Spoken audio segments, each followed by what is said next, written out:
Good morning सांग माने आशा करुच्ची आपण मैंने समस्ते बहुत भलरे थिबे। देखिले तो बेंगलोर पाग आज केमती बहुत ठंडा लगुच सकाळ सकाळ मु जस्ट अबे उठिली तो आज जेहेतु टिके ठंडा लगुच और मते भी टिके ठंडा धर नहीं देह टिके भल नहीं तो से पई मु आज टिके सॉल गोटे घोड़े हो जाइए आपण मैंने भावुथिबे मु काहे सॉल घोड़ेची तो एक्चुअली ठंडा पाई मु सॉल घोड़ेची।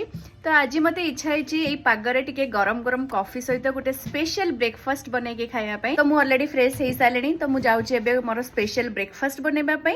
तो चलंतु देखिबा मो किचन रे कोन रोसे होची। तो आज ब्रेकफास्ट रे बनुचे मोर गोटे स्पेशल ऑमलेट जहार कंप्लीट रेसिपी मु आपण मानक सहित शॉर्ट्स रे शेयर कर देबी जोटा कि बनेबा बहुत ही इजी और खाइबा को बहुत ही टेस्टी। ता सहित मो फेवरेट कॉफी मग रे बनै देतली मो पई कॉफी। तो सांग मैंने आपण मैंने देखि पड़थे मोर कॉफी एबे रेडी पूरा गरम गरम कॉफी धुआं बाहरुची आ ता सहित मोर ऑमलेट भी रेडी हे सालानी। मु तो चलिली मोर ब्रेकफास्ट एंजॉय करबा पई। पुणी देखा आपण मानक सहित नेक्स्ट वीडियो रे। Bye bye, thank you.